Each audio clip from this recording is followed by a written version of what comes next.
Is there any way, all of those are detrimental in some ways to riding a bike through the center of town? Is there some way Make it better for a bike. well, it makes the traffic a little slower, but for instance, on-street parking, you get door, people open the door and take you out. Is there some way to integrate bike lanes into that?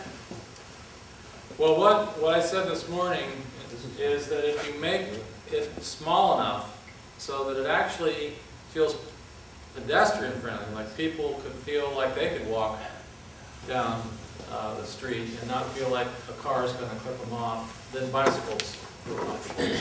Then when you add a bike lane, you actually increase the design speed. Unless you dedicate it, you have a strip between, you have to have a grass strip and a separated bike lane that's its own trail. So basically, in effect, the bike is going to take the lane when he needs it. Yeah. Cars slow down. That's fine for me. It's not so good for the families with the 3 kids traveling. Well, they'll probably go on the sidewalk. Yeah, they do. I mean, we have painted shoulders on Main Street, but most families are on the sidewalk. Yeah.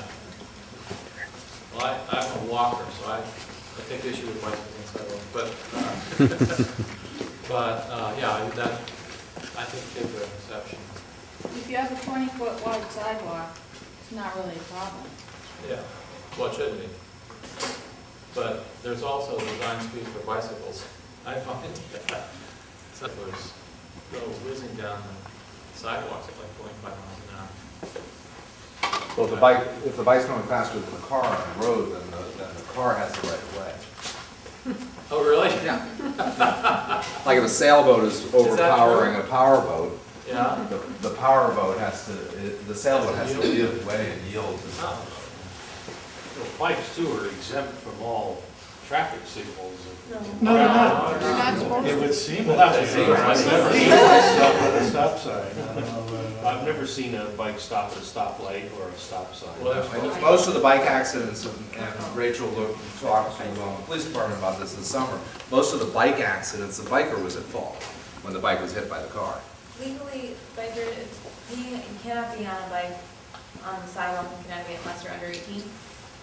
That does not, there's still 75% on a weekday of adult bikers who will be on the sidewalk and they will not follow the sidewalk rules, which are, you have to give, warning to pedestrians around you and, yield the right of way to them.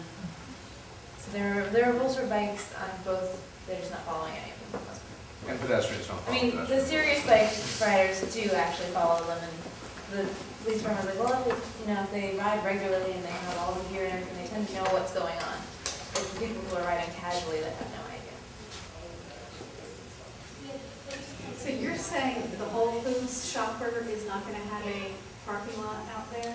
There'll be street parking, a lot of it, and have a parking garage here, or a lot. I mean, we can look at all the different, we haven't counted up the parking. Maybe we've got more parking than they had before. Well, West Hartford, Yeah, Whole think Foods of has it. a lot and structured parking at both. Yeah, and what if you go with the Donald Shoup concept, then you would charge more for being able to park right in front of Whole Foods, and that'd be the highest value parking. So charge more for it, and parking in the garage would be really cheap because it's unpopular.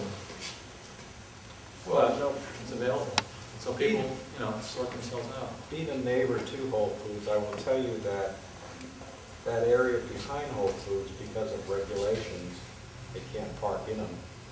But that entire... Back here? Yeah, that's as empty as can be every day of the week. You could get 50 cars back there. We assumed it was, we haven't been there and looked at it, but this is the cemetery, right? Yeah. So we assumed this was all service. Is there room It for parking? it is service, but what I'm saying is that it's unnecessarily wide. So they can have all the employees park back Well, I'm saying is that it's unused. Yeah. My building is right on the corner, so I get the best shot of that service road than anybody. there. Right here? On the corner of the service road, down. Yeah. No, the one that's the one that was in. You had your finger there for a second.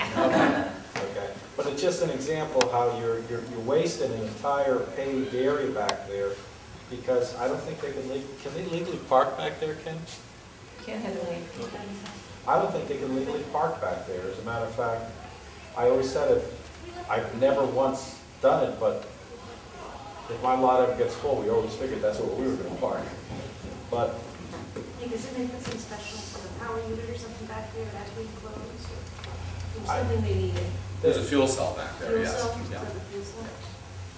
but I mean, just an example of a huge paved area that is unparked. I mean, that's unutilized by anything. I don't even see tractor trailer trucks. I've never seen a tractor trailer truck go up that roadway.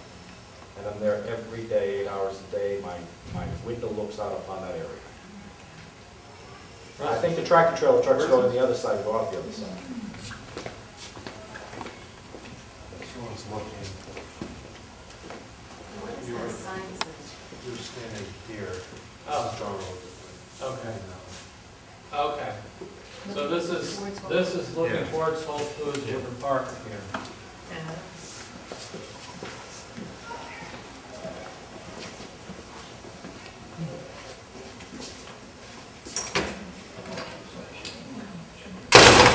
So this is just a taste of how this approach might change the way you look at downtown Glastonbury, and how it could become a really tight-knit little hamlet that would be exciting to walk.